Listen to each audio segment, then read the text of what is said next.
各位弟兄姐妹，主日平安！我们一起站立，我们来敬拜，透过祷告，我们来领受神的恩典。因他活着，我们能够有盼望，有未来。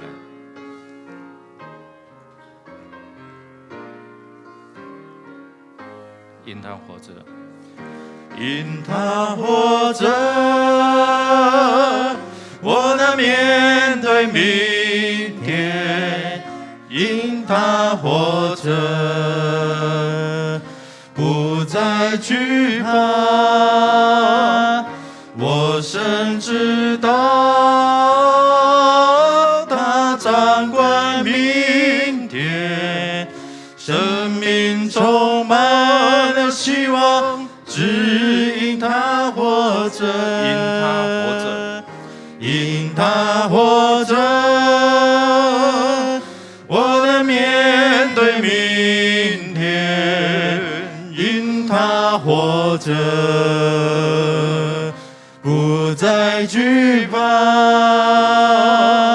我深知道他掌管明天，生命充满了希望，只因他活着。弟兄姐妹，我们要把那个担心惧怕的那件事情，我们在唱从头唱的时候，你就让这首诗歌取代了这一切的惧怕，或者是你把你那一件担忧的说因他活着我不再惧怕，在同时当中把那件事情交托给主耶稣所以我们从头来。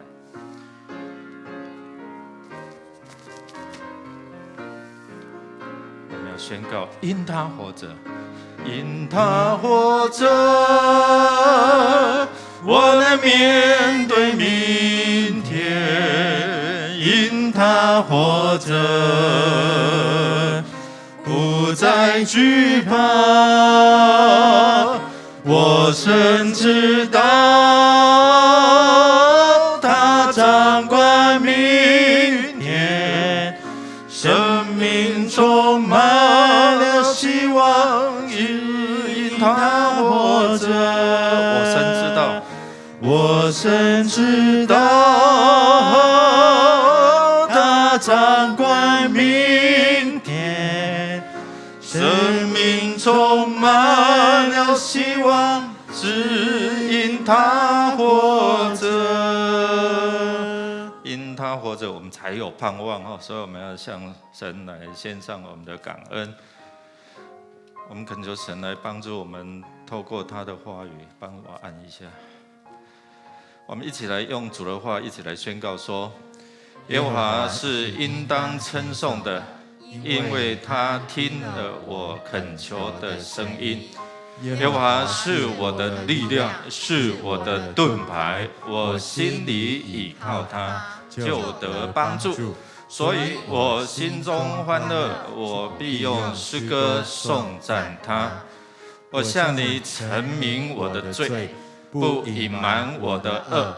我说我要向耶和华承认我的过犯，你就赦免我的罪恶。我们要来看这位神是怎样的神我们要感谢赞美这位上主他是垂听你的恳求所以诗人说你是我的盾牌，我的力量那他是赐力量，他是我们保护我们安全健康的盾牌，他是可以靠的，他是你的神，不是只有诗人的神。所以面对你的挑战，你要宣告说：主，你是我的，你是我的医治者，你是我的供应者，你是我的什么？第二个，我们要来承认，就是说我们有一些的软弱亏欠，然后求神来帮助我们，不隐瞒我们的恶他来赦免我们。所以我们在祷告当中，你可以这样的祷告。好，我们一起来开口来祷告，向上帝来赞美，来感恩。我们开口同声来祷告。哈利路亚，主，我们感谢赞美你，你在我们一路上都有你的陪伴，你的平安、你的恩典。在困境当中，你拉拔我们，你扶持我们，你成为我们的力量，你是我们患难中随时的帮助。主，谢谢你，因为你愿意赦免我们的罪。当我们愿意坦然无惧，用我们的诚心来到你面前祭拜，你是愿意赦免我们的主。慈爱的阿爸天父，我们感谢赞美你，一路走来，你都用你的慈爱、怜悯、恩典陪伴着我们。因你的慈爱，所以我们在面对我们弯曲的道路、困境的时候，我们不惧怕，不过于惧怕，因为你的慈爱双手来扶持、引导我们。不管是我们的国家的未来，我们在看乌克兰他们的命运，我们也可能会担忧我们明日将如何。但是这首诗歌告诉我们说，你掌管我们的明天，你掌管我们的未来，你赐下你的保护看顾。所以求你自己的圣灵来帮助我们，让我们的国家的领导者，让我们这些文武百官都知道来敬畏你，不隐瞒我们的恶，我们坦然向你承认我们的软弱。愿你的宝血再次来洁净我们，赦免我们一切隐而未现的罪。祷告靠耶稣基督得胜的名，阿们。请坐。我们要为着我们的需要来祷告。我们一起用上帝的话语，我们一起来宣告说：我这困苦人呼求，耶和华便垂听，救我脱离一切患难。耶和华的使者在敬畏他的人视为安营，搭救他们。你们要尝尝主恩的滋味，便知道他是美善，投靠他的人有福了。所以我们要透过这一些的需要来帮助我们身心灵的健康、婚姻、工作，还有我们需要透过敬畏上帝，使这些孩子得智慧我们也能够有智慧去在我们的经济，在我们的家庭那人跟人之间的关系，我们先要跟人、跟神然后跟人之间的关系，所以我们要求主来掌权我们的思想、情感、意志、身体还有我们的灵。如果你有需要你需要被祝福需要在病痛当中有神来医治你，你可以站立起来或者是坐着按着你所需要被服侍祷告的地方那我们一起来祷告。如果你有需要，你就可以现在站立起来，我们一起开口同声来祷告。主，我们奉你名来到你的面前求你伸赐福来帮助我们。主特别是在艰困的世代当中，我们恳求你医治的大能充满在我们的弟兄姐妹，特别是为了中姐弟兄，为了一文弟兄，他在3月2号要进去开刀3月3号在手术。主还有这些在困苦当中、在患病当中的弟兄姐妹，主奉你名，你医治的大能与他们同在。主，你的手来扶持着这些医疗团队，来帮助他们能够很快的除掉这些的病痛，让他们恢复健壮的身心灵。主只有你能，因为你是大医生，无所不能的医生。主，我们恳求你伸施无医治的大能充满。主，我们奉你名来到你的圣宝座面前，我们特别为弟兄姐妹来守望来祷告。主，你应许我们两三人同心合的祷告，你应许我们一人的祷告是大有功效的。主，帮助我们知道如何为这些弟兄姐妹来祷告，捆绑一切这些攻击他们或是影响他们健康的这些的障碍，奉主的名自己来除去。主，你医治的大能充满，帮助他们在死荫幽谷，在患难困境当中有你的同在，你的医治，你的供应，你的带领。愿我们将在病床上的，或是即将要开刀的这一些的弟兄姐妹，仰望交托在你的面前，挪掉他们心中的惧怕，因为你给的是平安的意念，因为你是我们平安的主。感谢赞美你，垂听我们的祷告，靠耶稣基督得胜的名求，阿们。好，最后我们要来为主日来守望，我们用主的话一起来宣告说：我在圣所中曾如此瞻仰你，为要见你的能力和你的荣耀。因你的慈爱比生命更好，我的嘴唇要颂赞你。我还活着的时候要这样称颂你，我要奉你的名举手。我们要一同为牧者特别为牧师来祷告。昨天中午早上就一大早就下到台中去主持订婚也在沟通的当中，因为男方没有信主那也在婚宴当中，牧师为他们来做誓约所以这都是一个很大的突破那我就问那个男方的爸爸妈妈爸爸，我等一下要这样念你觉得怎样？一夫一妻，对不对？对。然后这个无论什么时候你就帮助他们相知相守了，扶持 ，OK 吗？我说很好很好所以你看，就是我们透过这样祷告让我们有智慧怎么去帮助这些的主家他们能够得喜悦得益处。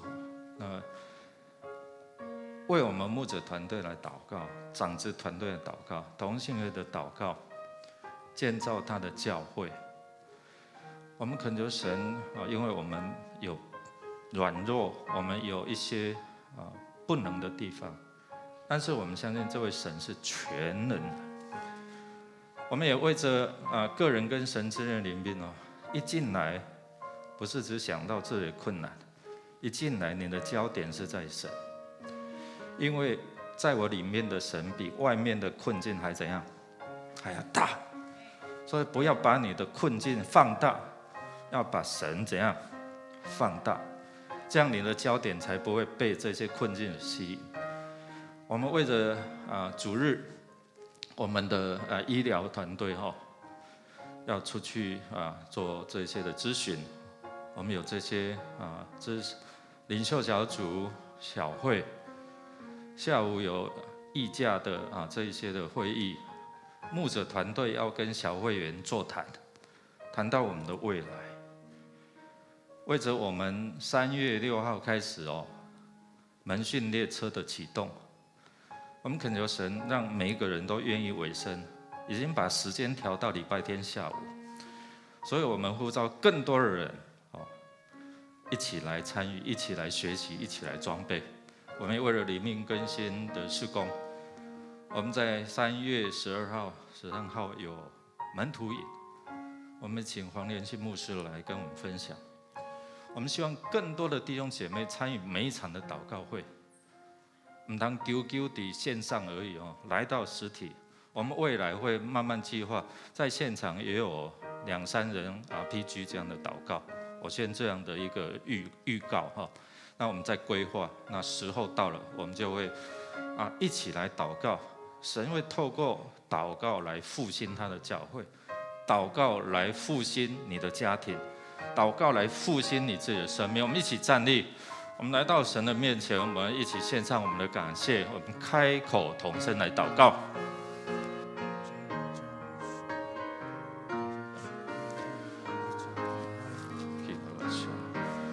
主，我们感谢赞美你。主啊，你兴起你的教会，主啊，你装备你的教会，主预备你的教会，在每一个时代得时不得时要来承接你对这世代的宣教，这世代的这样的负担。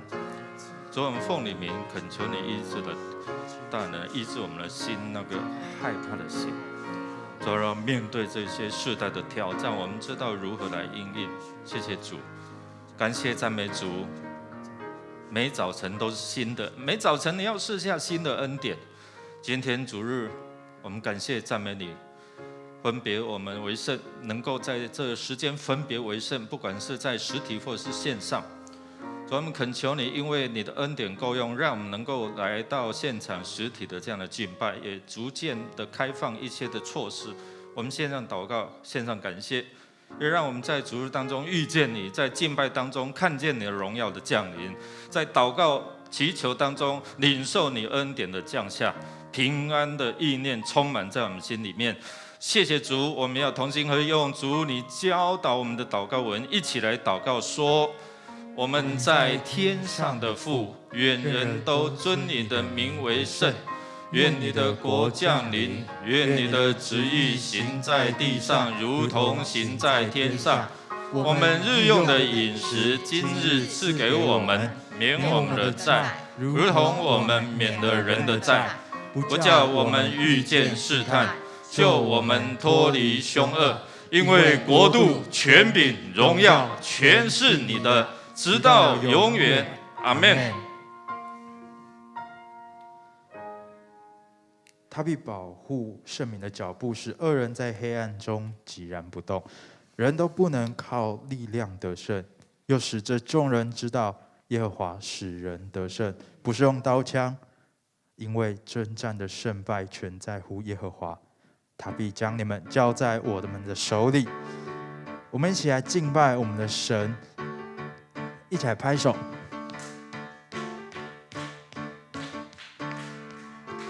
主赐给我不动摇的信心，海浪之中你伸出大手拉住我，求除去我心中所有的怀疑，旷野之中紧紧跟随云柱火柱。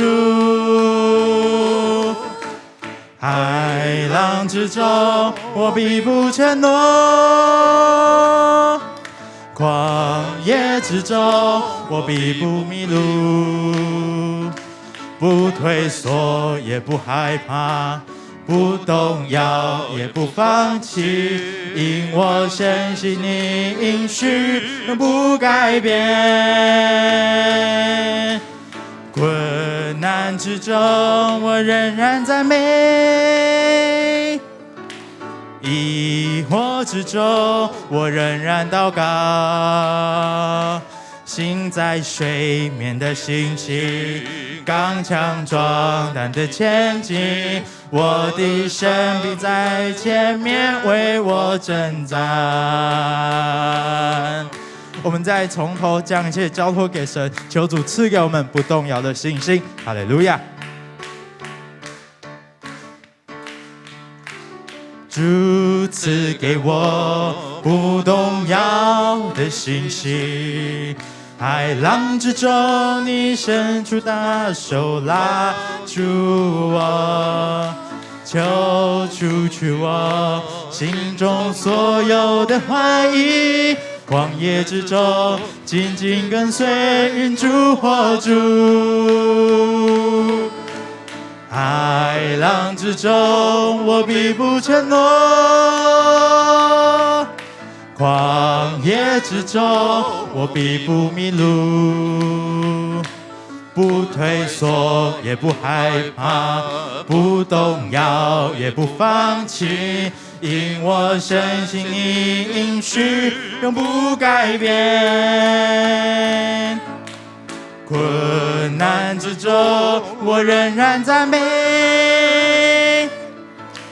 疑惑之中，我仍然祷告。行在水面的信心，刚强壮胆的前进。我的神必在前面为我征战。海浪之中，我必不怯懦；旷野之中，我必不迷路。不退缩，也不害怕；不动摇，也不放弃。因我深信你应许不改改变。主，我们在困难也要赞美，困难之中我仍然赞美，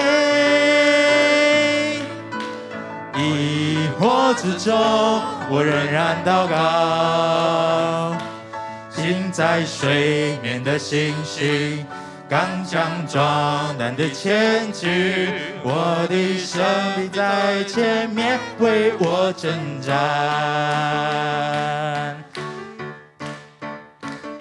让我们祷告，我的祷告，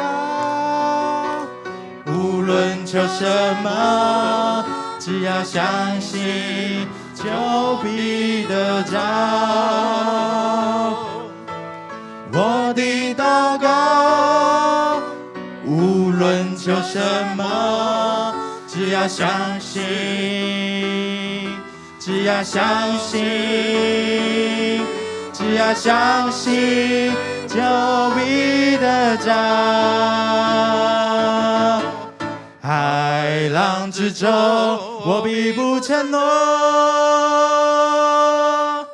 旷野之中，我必不迷路，不退缩也不害怕，不动摇也不放弃，因我深信你应许不改变。困难之中，我仍然赞美，疑惑之中我仍然祷告，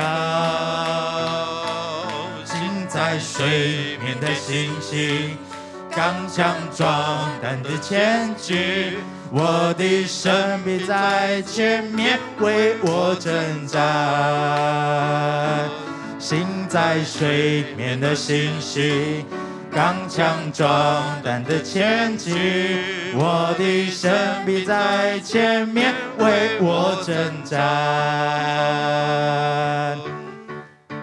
哈利路亚！将一切感谢荣耀交给我们神。哈利路亚！是的，主，谢谢你，谢谢你。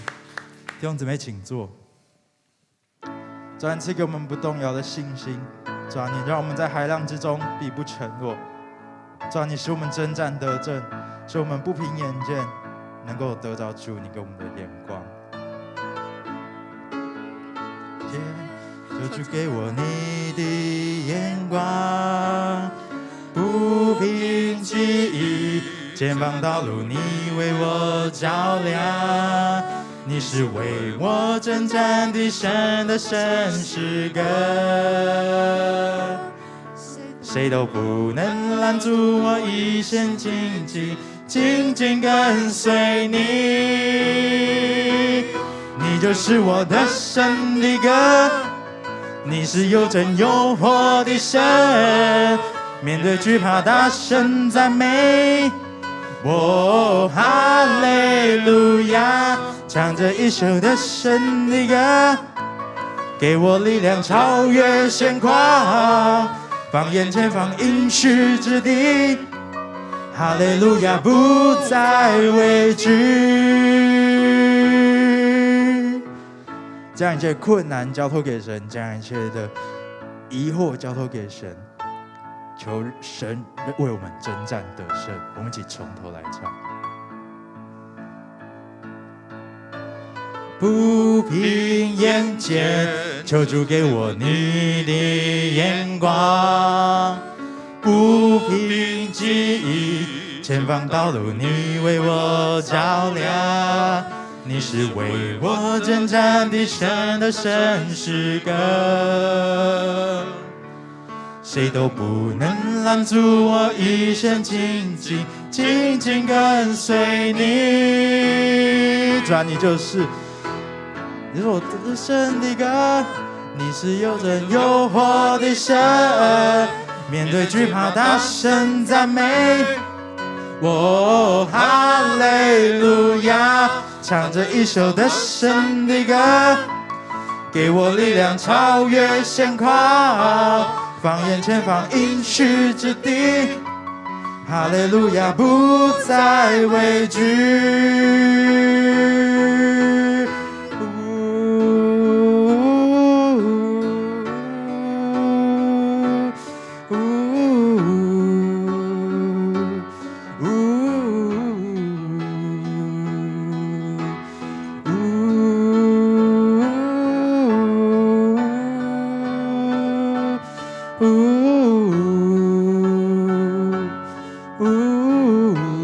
邀请弟兄姊妹一起来自由的敬拜。你可以将你的困难、将你的软弱交托给神，你可以感谢赞美我们的神，你可以将一切所有的荣耀、困难、开心、难过都交托给神。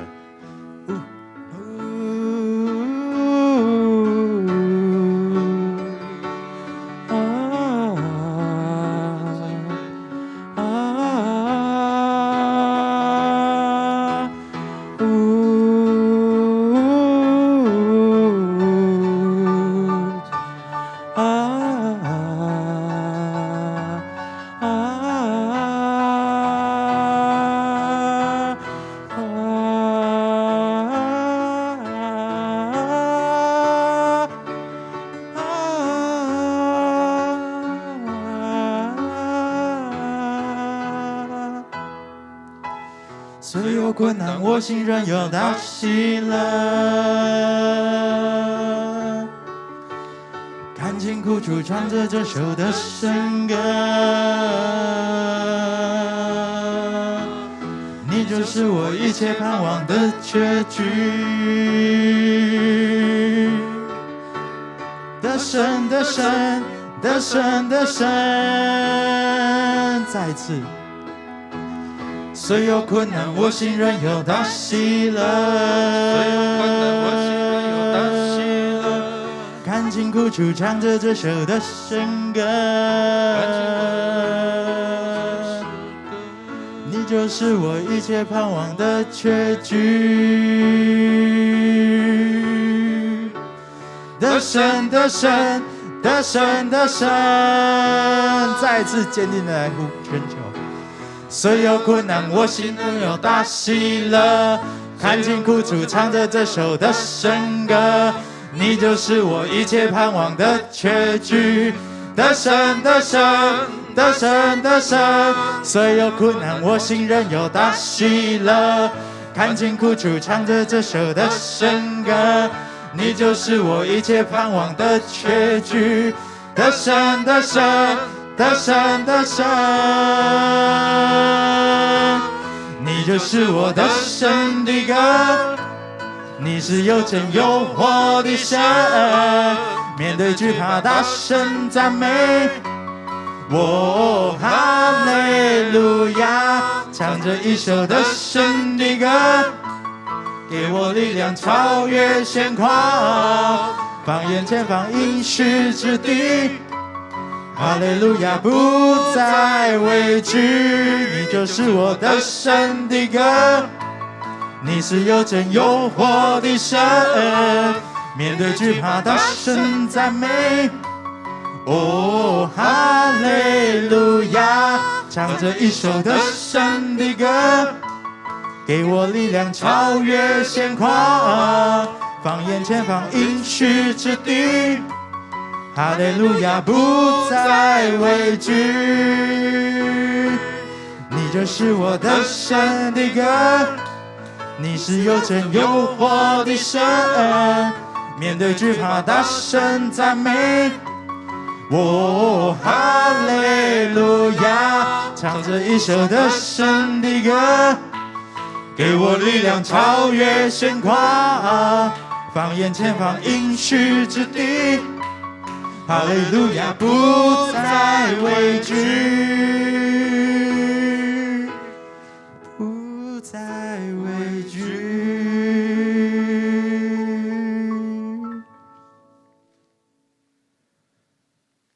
主啊，我们征战得胜，我们唱着得胜的歌。主啊，你所赐给我们的是丰丰富富的应许，你所赐给我们的是你那应许我们的迦南之地。你仰脸保守你所爱的，你护庇永远不离不弃，你将我从淤泥里捧起，放我在你的手心。我凭着信心领取你丰盛的应许，世界也不能夺取神美好的旨意。我等候信心领取你恩典永不止息，看见美好应许成就，荣耀全都归于你。主啊，我们感谢赞美你。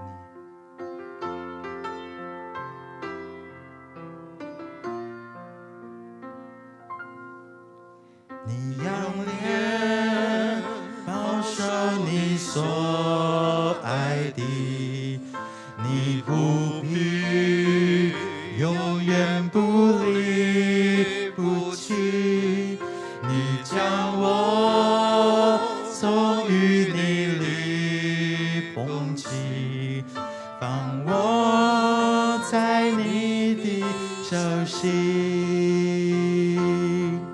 我凭着信心领取你丰盛的应许，世界也不能夺取神美好的旨意。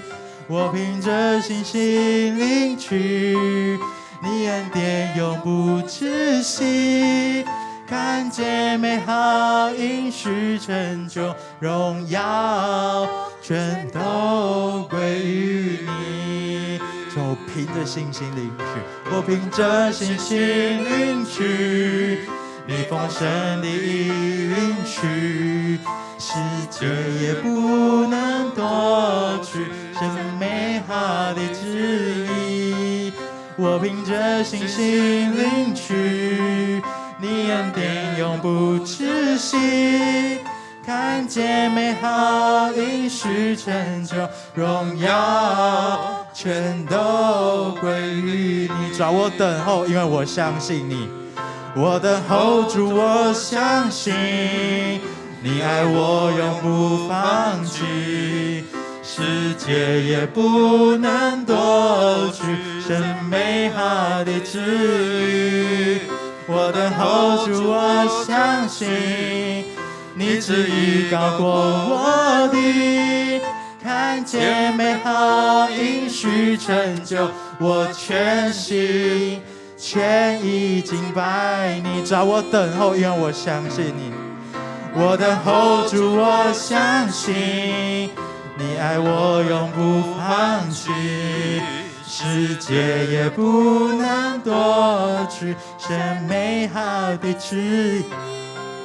我等候主，我相信你旨意高过我的，看见美好应许成就，我全心全意敬拜你。看见没有？好，看见美好应许成就，我全心全意敬拜你。主，我们等候，因为在我们做罪人的时候，你为我们在十字架上牺牲，流出宝血，洗净我们的罪。主，我们相信，在应许还没有成就的时候，你就赐给我们这样的一个信心，看见未来的盼望。谢谢主，每一次我们在主日敬拜赞美的时候，就让我们看见你的同在，就让我们感受到你的降临，就让我们盼望你的恩典必充满在我们当中。没有什么困难可以阻挡我们领受你的爱。你的爱超越一切的障碍，超越一切的困难。谢谢主，不管是我们现在、我们的国家、我们的个人、我们的亲人，面对任何的挑战，我们都知道你是我们的，你是我的力量，你是我的盾牌，你是我的帮助，你是我在患难中的高台。谢谢主，透过你自己的话语安慰、扶持、坚固我们的信心，我们等候你的应许，我们等候你的同在。主，谢谢你垂听我们同心合的祷告，靠耶稣基督得胜的名求，阿们。弟兄姐妹，大家平安。我们当中有没有第一次来与我们一同敬拜的弟兄姐妹？好，如果没有，我们要一起来看今天周报的消息。在疫情稍微有一些的调整哦，我们也期待很久哦。那从3月1号开始，我们主讲的人或者是负责一些直播的口罩可以暂时脱下来哦。但是我们会众还是要戴着口罩哦。那感谢主，我们继续为了这样的一个世代来祷告哦。不管是看得见的、看不见的这些的挑战哦。那也鼓励大家还没有打疫苗第3剂的因为未来我们还是要与这些的病毒共存的那恳求主来帮助我们，透过每一次的这些聚会，让人在不安的世代都能够享受到神的平安。那我们在2月13号，我们有召开这个会员的合会，补选出1名的长老执事的1名那在长老的部分是郑丽珠当选那执事是林秀莲以上的这样的一个任期是4年，2022到2025，那预定在下个主日来就任。如果对选举有异议者请在今天前向小会来提出。那我们在3月6号会举行今年度的第2次圣礼典。在3月5号我们会召开小会那请已报名坚信礼或者小儿期的兄姐能够在8点在501会议室来问道理。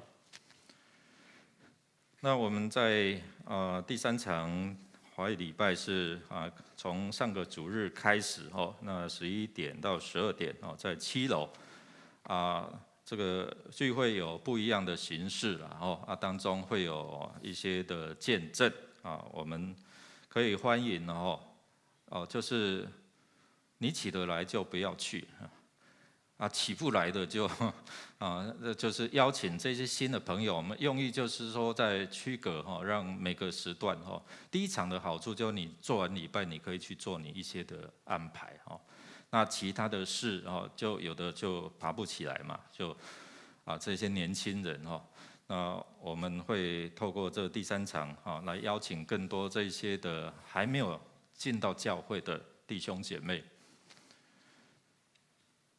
好，那我们在3月6号开始，我们会启动门徒列车那3月6号的下午2点到4点我们已经受洗的弟兄姐妹，我们可以报名来参加这样的一个门徒列车。我们从3月6号一直到5月29号就是礼拜天下午2点到4点的时间，我们一起来装备我们自己，成为这世代神要使用你成为贵重的器皿，来赢得这世代。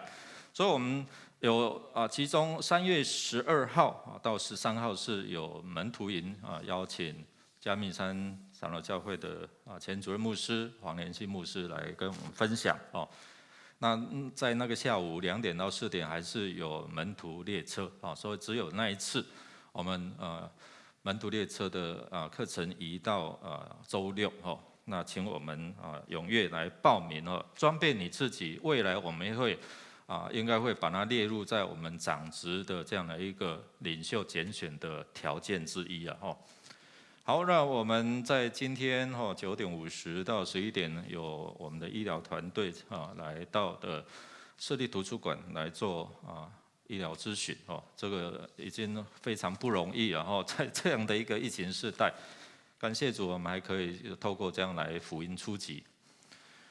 好，那我们成人牧区，我们在3月11号我们之前社区有办这个鼓舞班那3月11号礼拜5晚上8点到8点半是有这样的一个练习，然后8点半是有成果的发表成果的表演。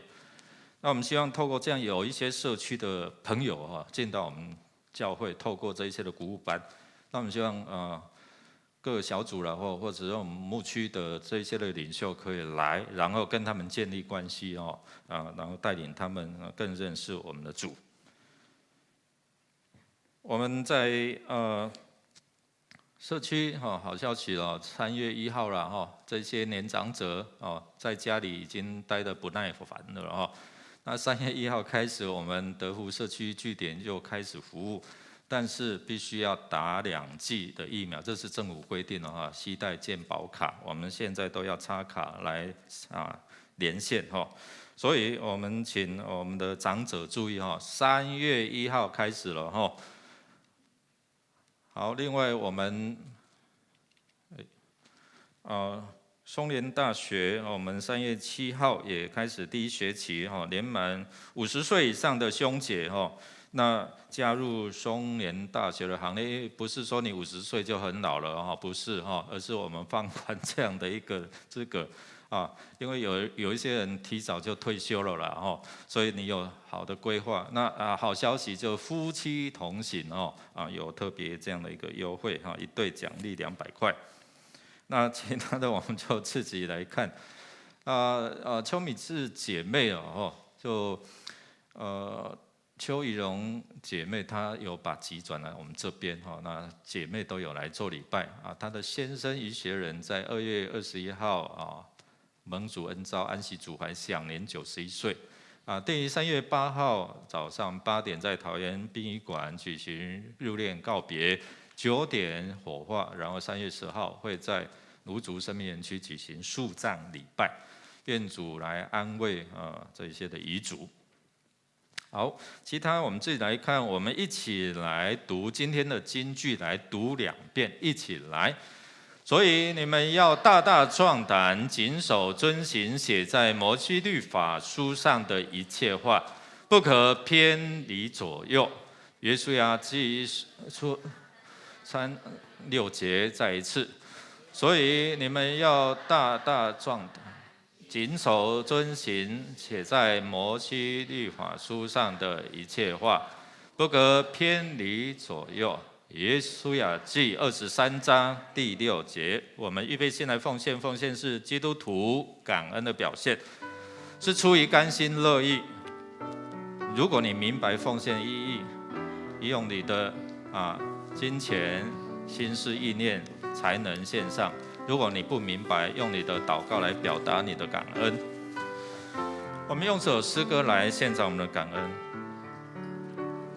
献上感恩的心归给至圣全能神，因他赐下独生子主耶稣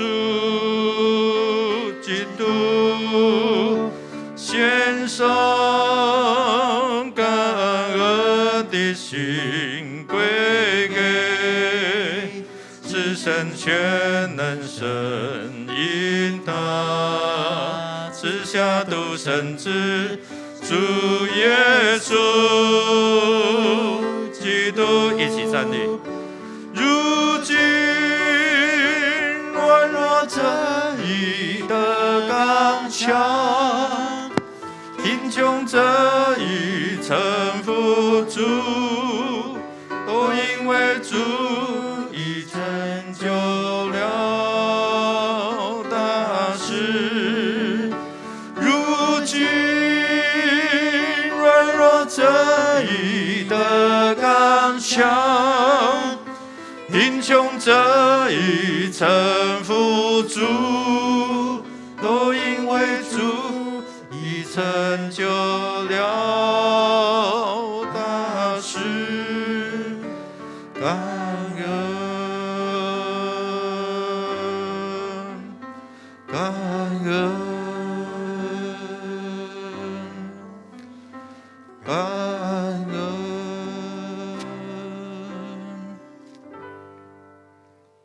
亲爱的天父上帝，感谢你的慈爱和信实。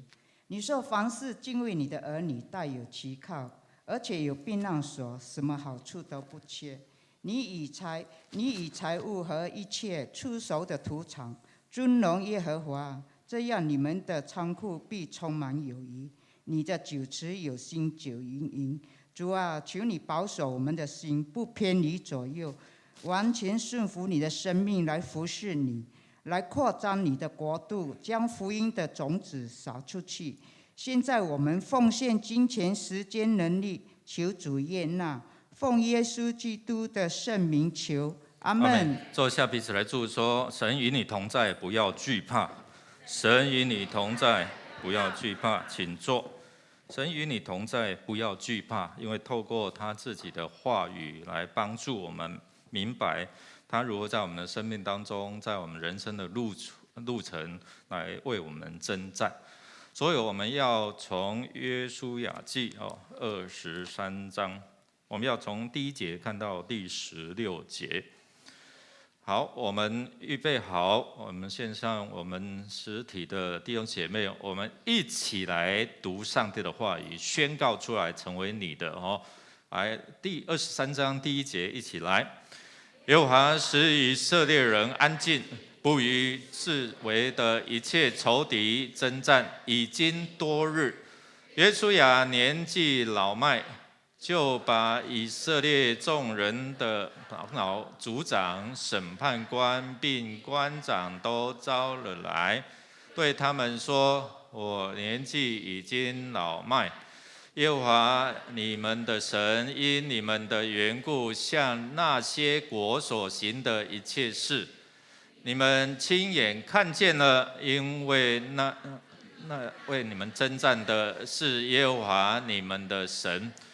我所剪除和所剩下的各国，从约旦河起到日落之处的大海，我已经三就分给你们各支派为业。来，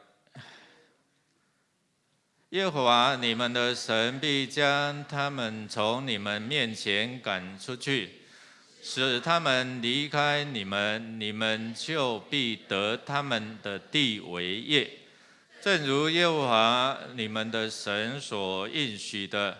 所以你们要大大壮胆，谨守遵行写在摩西律法书上的一切话，不可偏离左右，不可与你们中间所剩下的这些国民掺杂。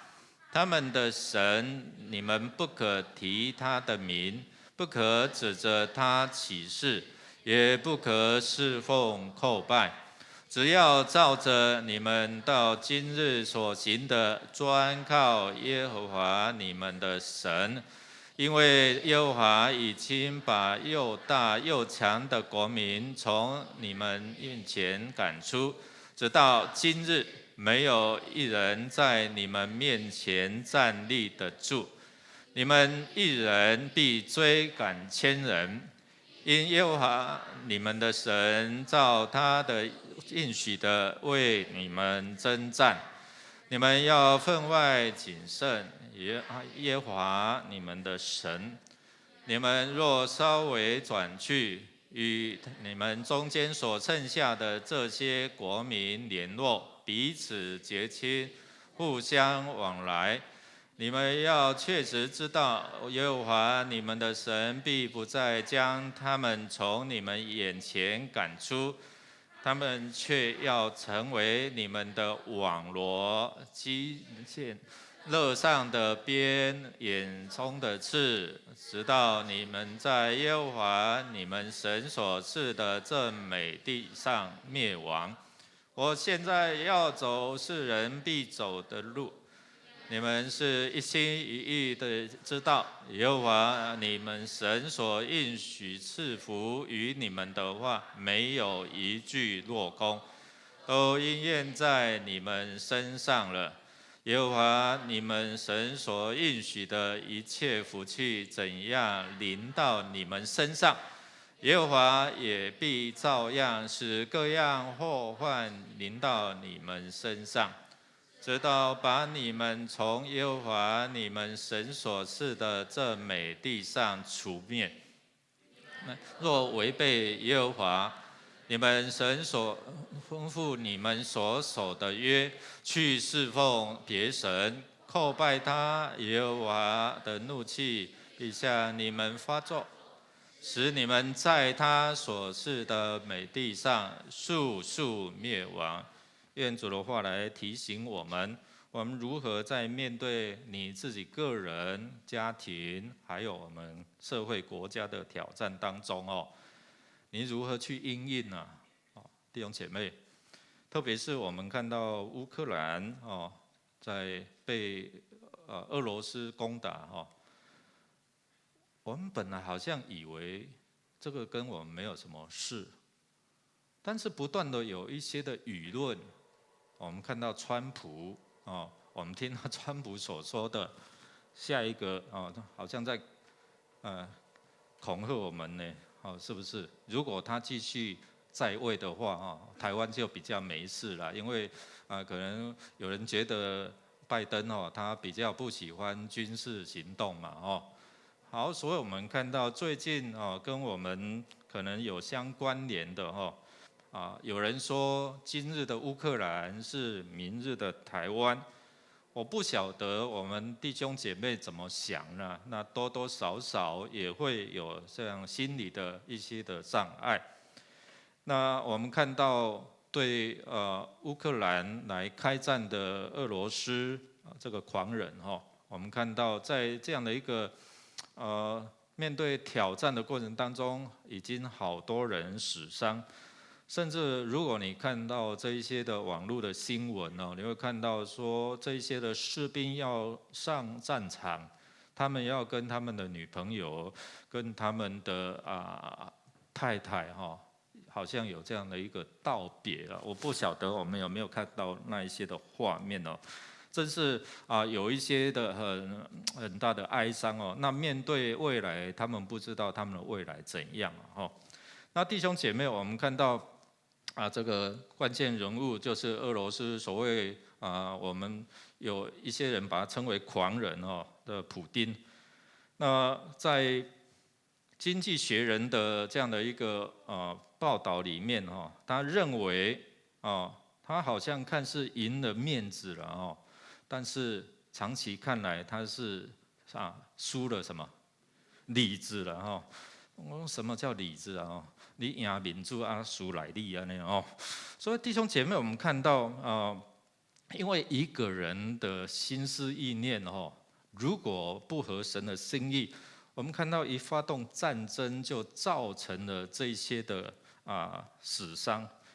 那可能未来我们看到国际对他的制裁嘛他好像不怕，但是我想长期下来一定会有一些的影响那为什么呢？就是说我们看到因为这样的事件激起对弱势者的同情，我相信慢慢有这些的反应虽然他是联合国安理会的常任理事国就是现在好像职越的那他有否决权那最近我们看到有安理会要对他做出一些的谴责，但是因为他有否决权，所以这个谴责案有没有成立？就没有成立。但是相信这个也是激起其他国家慢慢对弱势者的同情也对他有经济的制裁或者舆论的压力甚至有群众就上街来就是示威抗议这样那我们看到这也促使好像几乎快脑死的北约好像有再一次的这样的复活那另外我们看到这张图片就是美国在打越战，大概1968年的1月那北越突然就向美军来突袭这就是所谓史上有名的春节攻势本来过年大家好好休息，但是突然这个北越就突袭了那以8万大军来攻打这个100多个这一些的城镇那美军透过这一场的战役，我们看到尽管美军常常就是有这样的措手不及仓皇应战，但在每一次，你知道每一次的交战的过程当中，他都能够打退这一些的敌军那对美国的军队来讲它折损大概不到1000人但是相对之下，北越就35000多人阵亡1000多人35000，看来好像是美军赢嘛，对不对？但是我们看到怎么越打到最后，美国输了什么？整场的战争后来他们要离开，要撤退，为什么是这样我们要来思想一下，其实这个就是上次我在小组联合聚会有提到的一个概念，就是有限赛局跟无限赛局了。那有限赛局有它的规则，有它的对象，有它的对手终于后面一定会有结束的一天了所以我们看到，对美军来讲，它是有限的赛局那对北越来讲，它是怎样？我要誓死持守不管好像乌克兰现在的心境那有人在这个网络po那台湾呢，如果有一天发生战争的时候，会不会有这样的一个心态，就是持守到底，防守到底有人就是很负面所以我们如果常常看这一些的媒体，我们会受影响，你知道吗？会打击到你的信心。那对于这样的一个对手，如果是有对手的还好，如果没有这个对手，就是说他们无限赛局的人他要一直努力要持守，那最大的竞争者对手就是自己了，你可不可以持守到最后那对于北越他们来讲，他们就是生存的这样的一个面对，所以为什么打到最后北越赢了那今天我们看到在这样人生就好像一个现实的赛局那我们在这样的一个现实的赛局当中，有一天我们就将结束。但是对基督徒来讲你知道我们面对其实是一个无限的赛局。如果你懂得认识这位上帝，你的人生的竞赛不是只有到死亡就终了。我相信对我们来讲，我们面对会有未来，甚至一般人未来面对这样的一个审判，我们如何让我们所拥有的能够面对我们未来？特别是约书亚在提醒这一些的领袖们，召集所有的人，我告诉你们，我要走人生这个有限赛局的结束了你们刚才看到这段经文，有没有看出什么？他在交代什么？交代遗言不是后事了，交代遗言，就好像我们有没有一个印象，就好像摩西之前他要死了之前，他还是怎样？把他们召集来，好像那情景又出现然后来，我告诉你们，我再一次告诉你们。所以你读到《生命记》的时候，有什么感受？摩西就语重心长，我再一次告诉你说，在重生嘛所以生命，我再把上帝的诫命告诉你一遍。所以我们看《生命记》就代表有这样的一个，我好好跟您讲一遍你来记以后我不在了谁要带领你们因为接下来我们要看士师记了如果没有一个领袖被培养起来，后面我们就会看到什么样的状况不听老人言，怎样吃亏在眼前我们接着看下去所以这个就是提醒我们如何透过约书亚来提醒这一些的以色列百姓，这些领袖们要持守。第6节你有没有看到？第6节好像看到摩西的影子，摩西怎么样？当年告诉他不要害怕，刚强壮胆。现在他也把这句话搬出来，然后呢，祝福这些以色列人。好，弟兄姐妹，我们要透过这段的经文，面对我们人生的挑战你是用害怕啦，然后担忧啦，还是你可以能够用不一样的心态去面对？第一个，我们来数算上帝的恩典。其实他在说，你看23章、24章那牧师在预备3月开始的迦南之声就是会提到这一段那这一段的经文里面，我们就看到说，约书亚他在述说整个救恩的历史，他在数算什么？上帝怎么样从他们出埃及，然后进应许之地，在整个过程当中，上帝如何与他们同在，帮助他们连土地土产都不是他们种的，连这些房屋都不是他们建的，但是就是要让他们知道，一切所有都是谁给的？都是上帝给的。所以你们要数算什么？上帝的恩典。我们可以呼吸，是吧？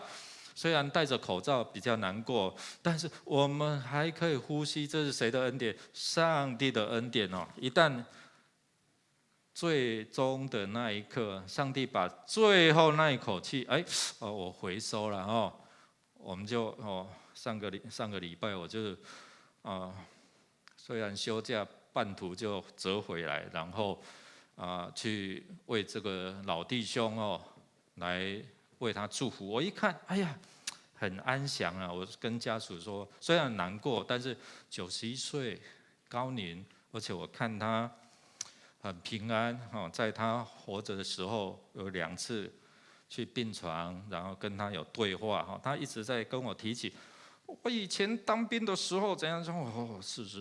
第2次在聊的时候，他在讲什么我都听不清楚，因为在讲的过程当中，他到底在讲什么，我还要经过翻译然后有时候似懂非懂这样但是他会描述他过去他如何在他的人生的经历当中，他的过程。我们好像耶稣亚在这样的一个过程，也是在数算上帝的恩典那第2个就要提醒他们如果你们好好的遵守，就会怎样？有好的结果。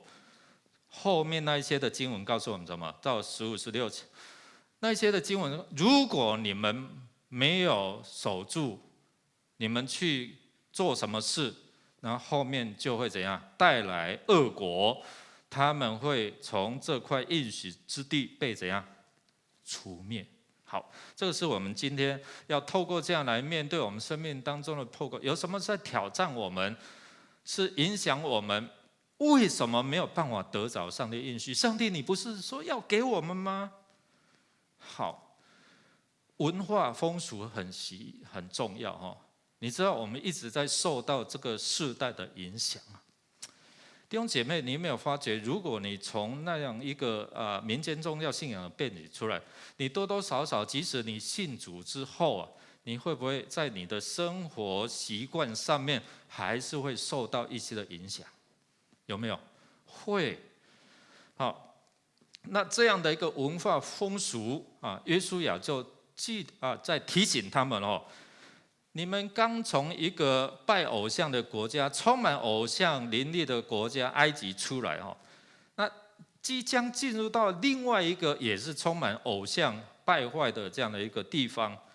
那约书亚就是要告诉他们，神要在他们的当中建立一个新的习俗、新的文化，所以一定要弃绝，或是在过去可能我们牧师家庭以前也是拜拜的家庭过来，所以会有一些的这些思想观念，甚至有一些基督徒他信主了，他可能会去看一些算命方面的或是去求问这些的方面的事，所以也会受到这些的影响。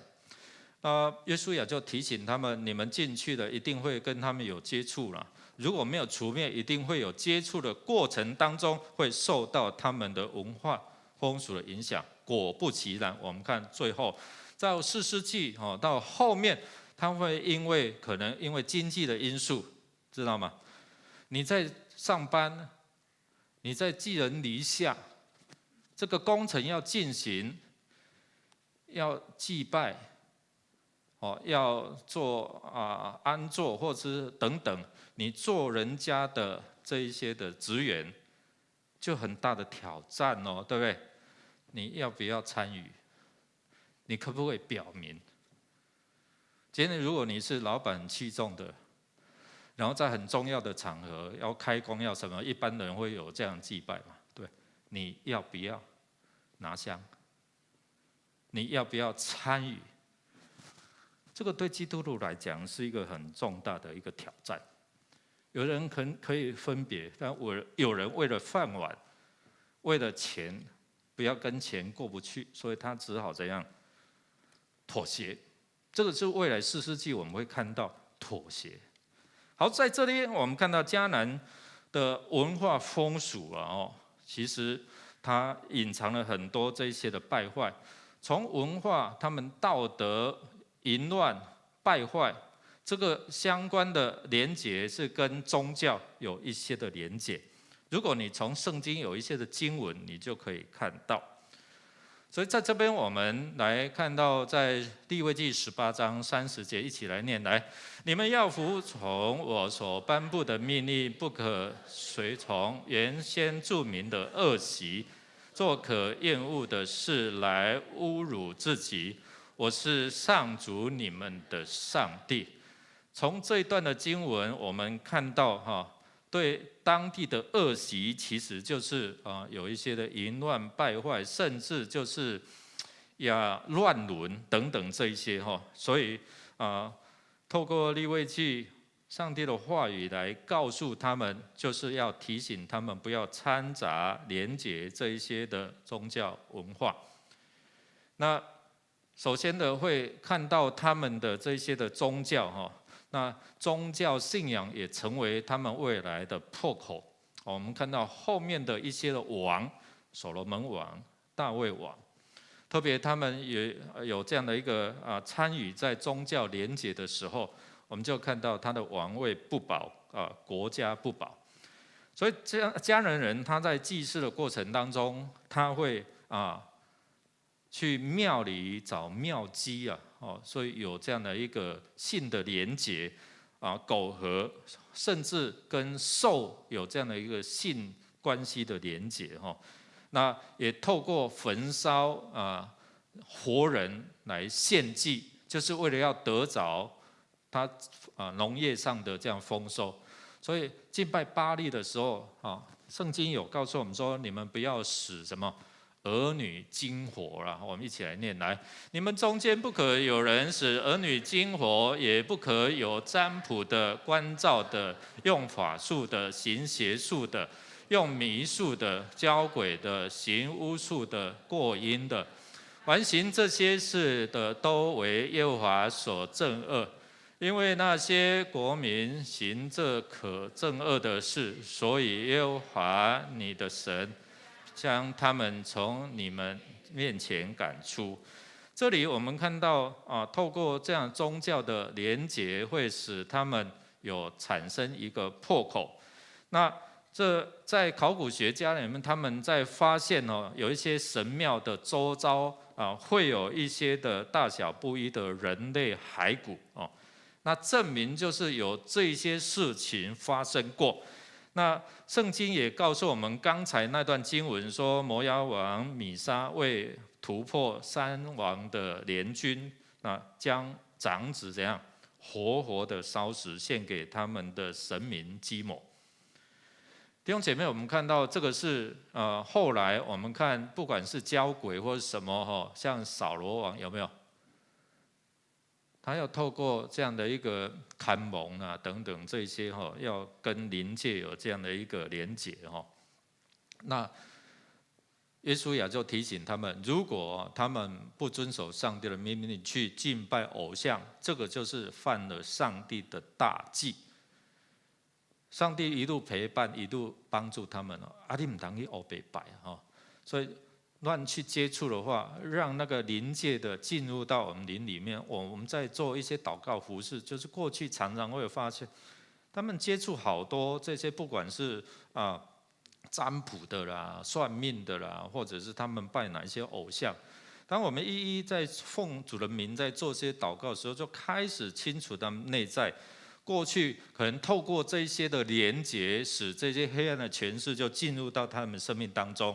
后来就造成忧郁睡不着啦，或者是有一些的恐惧害怕甚至牧师常有分享过，有一个要做鸡童没有做成的，那牧师为他祷告，很多那个苦毒怨恨，甚至他吐出来的东西都有香味哦。我的西装哦，整件都是回到牧师馆的都是香味，你知道吗？哇！如果你没有亲自去经历过，你绝对不敢相信哦。那透过这一些的宗教的连结，使我们跟上帝的恩典越来越远离，这是要提醒我们。然后呢，第三个关系的连结，说不要跟当地的原先住民有这样的一个掺杂，其实是在提到什么？是在提到那个结婚呐，哈，这个结婚那结亲互相往来，在我们所谓的魂的连结里面，就会带来可能过去那一边所有的这些好坏，都会因为这样的一个魂的连结、性的关系的连结，来进入到你的生命当中。那通婚的产生的结果就是怎样？上帝会让他们待不住，而且让这些的住民成为他们的网罗，成为影响他们领受上帝恩典的一个重要的破口。然后呢，让他们未来这些后代没有办法继续在这个恩典之地、应许之地来存留。弟兄姐妹，这个就是我们在考虑到跟婚姻有关的时候当然在新约有人会有不同的解释哦。那我们希望说，透过这样的一个婚姻连结是被祝福的，而不是承受可能对方拜偶像所遗留，或者是说连结过来这些在属灵上面神不喜悦的哈。所以这边我们特别要为我们的后代子孙我们的儿女这婚姻来祷告。为什么有人就是要选择这个信主的哈？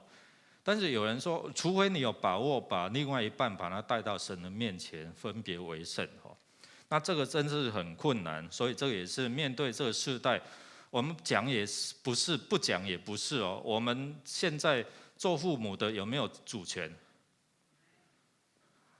没有，这个就是挑战了哦。因为儿女也让我爱到地安喏。他惨死了哦！你在说什么，他都不管你，对不对？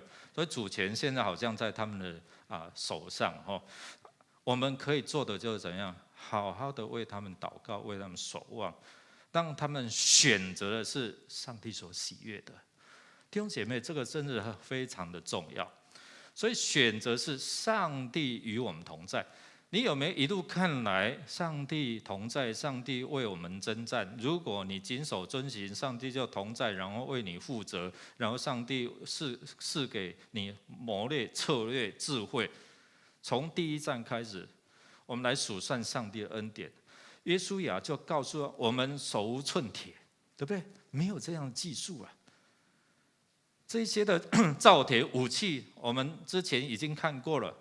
面对夏所王这些的联合的军队，对不对？他们有1万辆的什么？有1万的骑兵，2万辆的战车，对不对？这些都是以色列人他们没有的技术了。我们看从要新的一代要过约旦河，对不对？谁为他们做？他们只要好好的跟着，要跟好1公里，对不对？2000走1公里，你要跟好。然后他们在山地的时候，他们又看到什么？1公里外，祭司如何抬着约柜，然后踏进那个水的时候可能昨天会开始挣扎嘛，对不对？昨天我抬前面了，今天换你抬前面好不好？因为第一次脚要踏下去，不知道多深了会不会有这样的一个挑战自己我前面我服侍太多了，现在换你好不好？弟兄姐妹，是神在做啦，所以是约旦河，他们要做的就是遵行，去踏下去，其他的上帝来负责了。所以有这个行动。第二站，好，你散步，喊一喊就好了，你相不相信？所以他们透过信心来数算上帝的恩典，相信玛纳不再降。为什么？因为他们开始要吃这些的土产，神要开始改变他们生活，从游牧一直到农业来聚居，不再到处迁移。天降大冰雹，上帝用他的飞弹、导弹，对不对？对付这一些的敌人，他们仇敌。竟然祷告耶稣亚的长日，就是让日月停止，让那个白天延长，让他可以继续的攻打。哪有这样的神迹啊？但是上次牧师的讲道里面有提到，科学家怎么样去印证那个多的一天啊？好，猜虎头蜂呢？圣经有的写瘟疫，但原来有写到黄蜂或者是虎头蜂。台语的圣经里面有翻译什么虎头蜂啊？竟然上帝让整个自然界他都能够掌权，为你来效力。这看到什么？看到上帝为我们来征战了，所以我们要数算上帝恩典。弟兄姐妹，我们要来数算一下，上帝在你的身上有多少的恩典？还是你只是在数算那些的困难、那些的病痛，你都忘记了上帝在你生命当中的恩典？我们一起来念来。现在我死的时候到了，你们心里都清楚知道，上主你们的上帝已经把他应许给你们的一切福泽赐给你们，他的应许全都实现，没有一样落空。在讲什么？没有一样落空，除非我们自己犯了不该犯的，对，去偷拿战利品。但是这提醒我们，弟兄姐妹，你眼睛闭起来，然后你数算，从你出生到现在，神在你身上有多少的恩典？你有没有把它记下来？你有没有好好把它记下来？哦，一次应许了，然后把它记下来。我们一起来学习好吗？在新的一年哦，我们一起来学习。每一次你得着应许的，你经历了上帝恩典，你就把它记在一本应许的簿子上面。我们到年尾的时候，年终的时候，我们一起来看看神在你的生命当中，你经历了多少？约书亚在这边一直在细数上帝如何从他出埃及，从大河那边，然后过约旦河，过红海，过约旦河。所以他提醒3个不要做。第一个，不可跟遗留在你们中间的异族来混杂，就是通婚啊，不可提他们神明，这个就是提到拜偶像，不可向他们侍奉他，或是向他们叩拜。其实我在 FB 上面常常看到有些奇怪，这个也是过去在我们当中做礼拜有出入的这些的弟兄姐妹哦，然后他有时候 po 去拜访庙宇的，去看这些庙宇，我里面有一些 confuse 一些的疑问然后有一天遇到他，我会来问他看看然后，那这边就是约书亚就公开的提醒他们你们这个3不做就是要提醒要再勉励他们，好像摩西在勉励他们一样，他也照样来学习来重生那避免3个错误，就是过去他们遇见了这些的过程当中上帝怎么说？可拿不可拿？因为第一站上帝说不可拿，所以他们偷拿了上帝的战利品，亚干影响了36个家庭，也影响了他们全家被灭亡，对不对？第二个，我们看到他们未先求问上帝，所以遇上了历史上的一个诈骗集团，对不对？哪一个集团？畸变，想起了吗？穿得破破烂烂的，带着发霉的食物。哎呀，我们从很远的地方来，不是住在旁边的西魏人，记得吗？没有求问上帝，大猪大乙就立了约，对不对？所以这个也造成彼此之间，民众就开始来怎样 argue 埋怨。第二个误会会造成内讧，你知道吗？这2个知足半，2个半知足，对不对？他们已经得到土地了，然后耶稣要告诉他们说什么？你们要拿起武器做先锋。他们有很大的挣扎，我可以安居乐业了，对不对？但是他们愿意为了9个半知足，然后呢，他们能够付上代价，抛妻弃子，他们从约旦河东过来约旦河西啊，谁先会死掉？他们有可能，因为他们做先锋呢。那如今他们仗打完了，完成了任务了哦，他们要回到约旦河东约旦河东。然后他们想说，那大部分的人在约旦河西，那我们在约旦河东，所以我们要设立一个什么祭坛来敬拜。哦，那边得到消息，他们自己要施设祭坛，是不是要敬拜其他的偶像？不行，我们去攻打他们。所以你看，误会会造成怎么样？内讧、内斗、内战。所以就派人去了。阿伯林是被冲上你们要做什么？他们就分享说，我们是怕我们后代子孙忘记了耶和华上帝，所以我们在这边设立一个更不一样的祭坛是要敬拜上帝经过这样的一个误会的化解所以皆大欢喜，他们就回去报告了。差一点呢，要9个支族班要派兵来攻打自己的同胞嘞。所以这个就要提醒避免。好，最后一个我们要来看约书亚就提醒我们要面对挑战的困境的，或者是你的未来要能够有好的这样出路就是要专靠，然后有另外一个说紧紧跟随。这里弟兄姐妹在提醒我们，有没有好好的紧紧跟随，或者是因为世代的文化的变化、疫情的变化，所以让你的信心松懈了，让你的跟随神可做礼拜，可不做礼拜。弟兄姐妹，这个就是在提醒我们我们是不是能够好好的跟随？我们一起来念来，只要警醒跟随耶和华你们的上帝，就像你们直到今日所做的。这是前面如果你们不紧紧跟随，就会有后面的这一些的困难那会产生。好，所以我们来看最后这段经文来。你们推进的时候，上主已经把又强又大的民族赶走，到今天没有一个国家能够抵挡你们。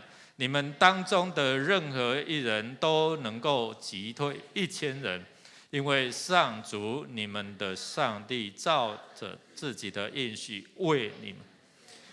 弟兄姐妹，这个是为什么要紧紧跟随的？是上帝与你同在，是为你征战。所以我们说以马内利在做什么？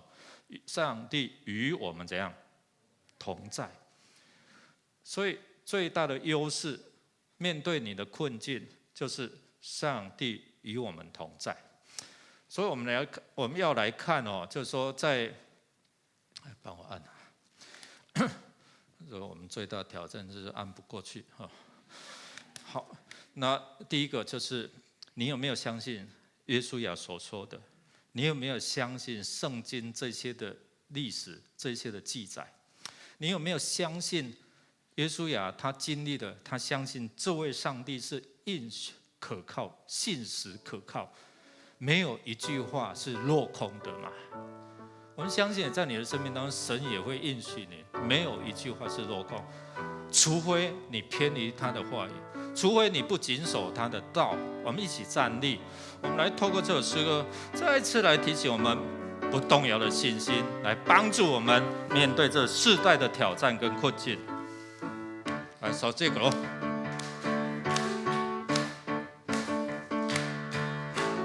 主赐给我不动摇的信心，海浪之中你伸出大手拉住我，求除去我心中所有的怀疑，旷野之中紧紧跟随云柱火柱，海浪之中我并不沉沦，旷野之中我并不迷路，不缩，也不害怕，不动摇，也不放弃，因为我相信你允许，不改变。困难之中，你仍然赞美；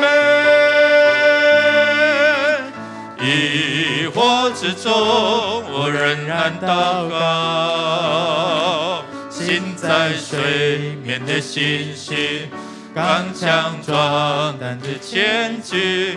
我的生命在前面为我征战。副歌来。海浪之中，我必不沉沦；荒野之中，我必不迷路。不退缩，也不害怕；不动摇，也不放弃，因为相信你允许，不改变。困难之中，我仍然赞美；疑惑之中，我仍然祷告。心在水面的信心，刚强壮胆的前进。我的神必在前面为我。心在水面的信心。心在水面的信心，刚强壮胆的前进。我的神必在前面。再一次来，心在水面的信心。心在水面的信心，刚强壮胆的前进。我的神必在前面为我征战。拍手将荣耀归给我们的主。为我们征战的主，在各世代的当中，你的应许不落空。天父上帝，你的应许从亚伯拉罕一直应许到现在，没有一句话是落空的，因为你是应许可靠的神。坚固我们的信心，即使是在这动荡的时代，看似困境很难，但是在神没有一件事情是困难的。谢谢主帮助我们坚固我们的信心，在我们奔跑人生崎岖的道路，或者是充满很多挑战的这样的一个困境，求神帮助我们坚守你的话语，不偏左右。因为你赐福给我们，从这边走出去，依然行在主你恩典的道路。从这边走出去，紧紧跟随神。愿主耶稣基督的恩典胜过神的权势，这样的权柄赐给你们，在地上捆绑，在天上也要捆绑；在地上释放的，在天上也要释放。愿主的慈爱与你同在，他是你的力量，是你的保护，是你的高台。愿主圣灵提醒我们紧紧跟随，遵守神的话语，不偏左右，从今时直到永远。阿们。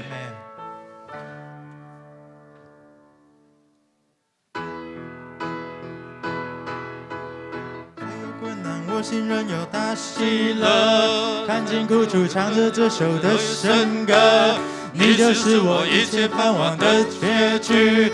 得胜，得胜，得胜，得胜！虽有困难，我心仍有大喜乐。看尽苦楚，唱着这首的圣歌。你就是我一切盼望的结局。得胜，得胜，得胜，得胜！你就是我得胜的歌。你是有真有活的神，面对惧怕大声赞美。哦，哈利路亚！唱着一首得胜的歌，给我力量超越现况，放眼前方应许之地。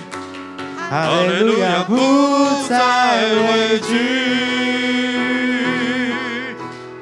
不再畏惧。我们今天的礼拜到这边，愿神的平安、神的能力充满给各位。